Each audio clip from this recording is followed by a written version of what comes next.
Hey guys, it's Vampire Mike from Sega CD Universe.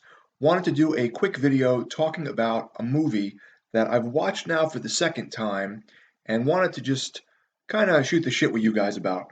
The movie is 976 Evil, starring Stephen Jeffries. It is directed by Robert Englund and I believe was co-written by Robert Englund and someone else. So this movie is from 1980, let's see here, 8 it looks like, and it didn't do so well when it came out. This is the second time I've actually seen it. The first time I watched some weird, like uploaded bootleg onto YouTube. And if you've ever watched some kind of uploaded film on YouTube, what they usually do is they either zoom in really far and the movie is extremely like blurry, or they put some kind of weird effect over it, or put it in the corner of the screen so that YouTube doesn't catch it with their algorithm and remove it. So I think that detracted from me really liking the film a lot on my first go. I have to kind of learn to not watch crap like that and watch legit releases, which is I normally do, but this was one I wasn't sure about, so I wanted to kind of see it first. But I did end up picking this one up. You may have seen it in my most recent pickups video with all those horror Blu-rays, and I wanted to just talk about it a bit. So 976 Evil, it also has a sequel, by the way. I'll get to that in a moment. This is the Blu-ray release that came out a few years back. I really, really like. I don't know if you can see it in the video very well. They made it like a VHS cover, sort of like there's like wearing, like worn out edges, and the little old logos and what looks like a fake sticker here. So very cool that they do stuff like that. I really enjoy when they do that with Blu-ray and DVD releases. So this release was supposed to come with a digital copy, which I also thought was interesting because this is the sort of film that I wouldn't expect to have a digital copy, but it did. Didn't come with it because I purchased it secondhand. So actually, speaking of purchasing this secondhand, it usually goes around $18, $15 to $18 new. The guy on eBay wanted, I think, like 12 or 15. I think it was like 12, and I offered him $6.66, which ties into this movie perfectly. And he accepted it, and with shipping, it came to I think $10 and change. So this also has an alternate home video version, which I think is DVD quality, so it's not so good, but it has extra little, longer scenes and like a little more fleshed out. So I do want to watch that it's in its entirety one day as well. It also has a commentary with director Robert Englund and Nancy Booth Englund, who I assume is his wife, I'm guessing. The film is about Stephen Jeffries, who you may know from Fright Night, and maybe if you watched a lot of gay porn in the 80s or 90s. And he is like this strange, nerdy kind of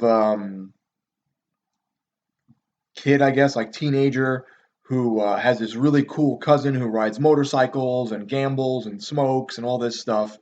And the cousin gets involved with calling this, it's not a horoscope, it's a horror scope, and the number is 976 evil. And he ends up calling it, and all this bad stuff starts happening in his house. His mother, Stephen Jeffries' mother in the film, Stephen Jeffries' character's name is Hoax, Hoax, which is a very odd name, and his cousin's name is, I think, like Leonard, but they call him Spike because everyone sort of has a cool nickname. It was the 80s. And his mother, Hoax's mother, is this like Bible thumping, over the top religious, weird woman. And so there's like sort of a dynamic of him trying to break away from his mom's religious ways, calling this evil phone number, and like all these things start happening to him and he starts changing. The first half of the film more so focuses on Spike and his little misadventures, sleeping with women, gambling with his friends, and kind of being a, badass or whatever. And then his cousin is sort of an offshoot, but then the cousin starts to take like front stage, front and center a little bit more as the movie progresses.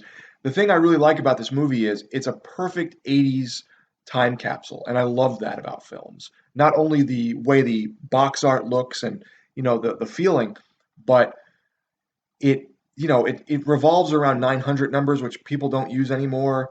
It revolves around payphones and, house phones, which really people don't use anymore. There are some other elements in the film that you'll be looking at like, oh, that doesn't really exist, or people don't really do that anymore. Everything looks very 80s-ish in the film. They go to the movie theaters and like little diners, and everything looks just very throwback 80s-ish. And I really like that. I think this makes a perfect watch for something at like, you know, 11, 12 o'clock at night, where like you throw it on in the dark and you want some kind of throwback feeling.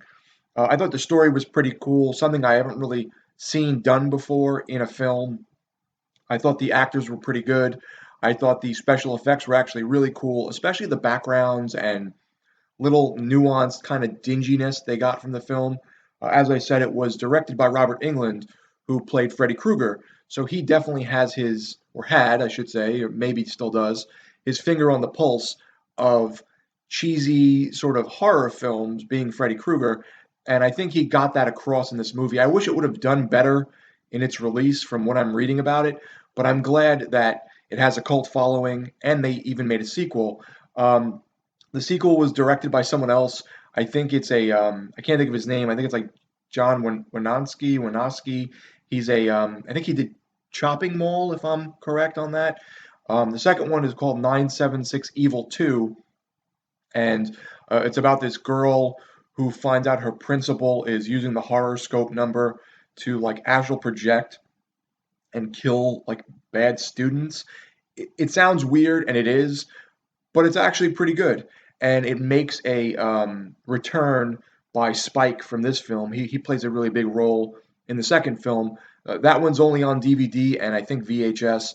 That one isn't on Blu-ray. It is on Amazon Prime right now, so hopefully by the time this video releases, it's still on Amazon Prime if you want to see it. But it was a pretty fun movie as well, just not as good as this one. So yeah, let me know, guys, if you've seen this, what you think. I've come to find that a lot of people really like this and have a lot of nostalgic feelings about this movie, and I'm kind of upset that I haven't watched it up until recently. I remember seeing this, things like Head of the Family and Basket Case, all in like the horror section when I was a kid in Blockbuster and Hollywood Video, and it sort of sucks that I never really got around to watching it until now, but I am glad I got it. So, guys, let me know what you think of the film or if you've seen it. Thank you guys for watching. It's Vampire Mike from Sega CD Universe. Be good.